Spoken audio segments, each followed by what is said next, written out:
तर खराचे नवनवे कारनामे दररोज समोर येत आहेत। गेल्या काही वर्षांमध्ये अनेकांना गंडा घालून त्यानं कोट्यवधींची संपत्ती गोळा केली आहे।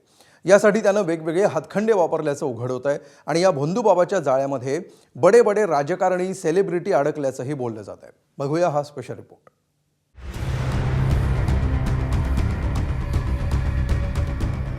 नाशिकच्या कर्मयोगी परिसरातला हा आलिशान बंगला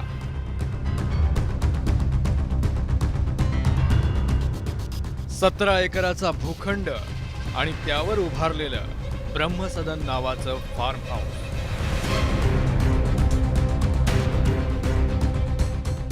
शिर्डीतल्या मोक्याच्या ठिकाणी मोठमोठे भूखंड,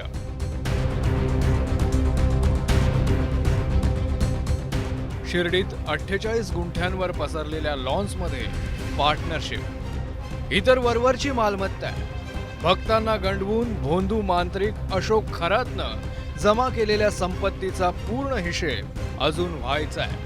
मात्र अशोक खरात उर्फ कॅप्टननं एवढी काळी माया जमा करण्यासाठी पैसा आणला कुठून, असा प्रश्न नाशिक पोलिसांप्रमाणेच महाराष्ट्राच्या सर्वसामान्य जनतेलाही पडलाय आणि या प्रश्नाचं रोज थोडं थोडं उत्तर मिळू लागलाय। होय, हनी विकून मनी कमवण्याचा फंडा अशोक खरातनं शोधला होता। हा भोंदू 1 किलो मधाची बाटली तब्बल 9 लाख रुपयांना विकायचा। तुर्कीत सापडणाऱ्या दुर्मिळ एल्विश मधाची बाटली देतोय अशी थाप तो भक्तांना मारायचा। तोडगा मागण्यासाठी आलेल्यांना कॅप्टननं हे मध विकल्याचं समजतंय। हे मध कामोत्तेजक आणि शक्तिवर्धक असल्याचा दावा अशोक खरात करत असे। 9 लाखांना मध विकून भोंदू कॅप्टननं अनेक राजकारणी, उद्योगपती आणि सेलिब्रिटींना गंडवल्याचंही कळत आहे। भोंदू मांत्रिक अशोक खरातनं 1-1 लाख रुपयाला चिंचुक्या विकल्याचं प्रकरण राज्यभर गाजत असताना आता त्याचंच हनी मनी प्रकरण देखील उजाडत आलंय। या सगळ्या संदर्भात 9 लाख रुपयाला मधाची बॉटली विकून त्यांनी कोट्यवधी रुपये कमवले असतील यात शंका नाही। मात्र हे सगळे ब्लॅक मनी त्यांनी आपल्या ट्रस्टच्या नावावर घेऊन ब्लॅक पैसे हे पुन्हा व्हाईट करण्याची शक्कलच शोधून काढली होती।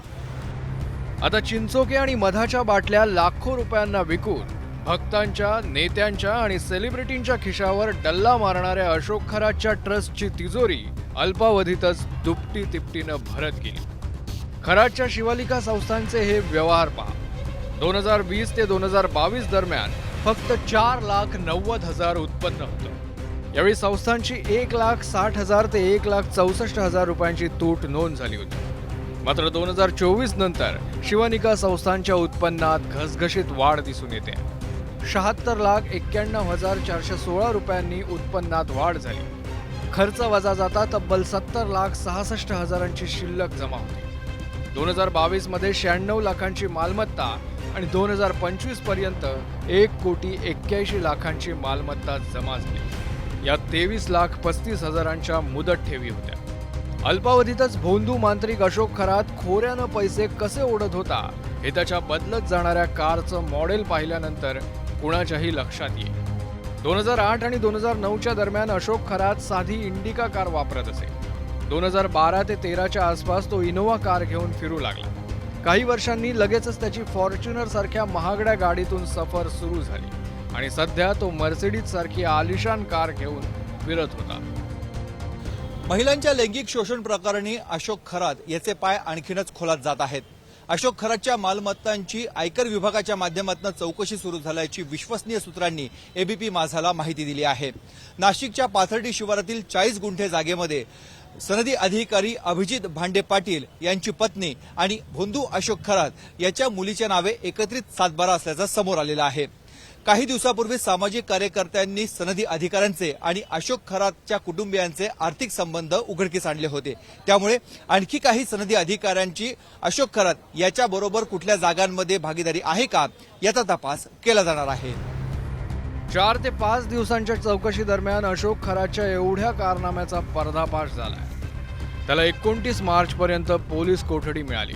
त्यामुळे अशोक खरातनं चिंचोके आणि मधाशिवाय आणखी काय काय विकून लोकांना गंडवलंय, त्यानं एकट्यानं हे सगळे कारनामे केलेत की त्याला आणखी कुणाकुणाची, विशेषतः कोणकोणत्या नेत्यांची साथ होती याचा पर्दाफाश होणं गरजेचं आहे। शुभम बोडके आणि मुकुल कुलकर्णी, एबीपी माझा, नाशिक।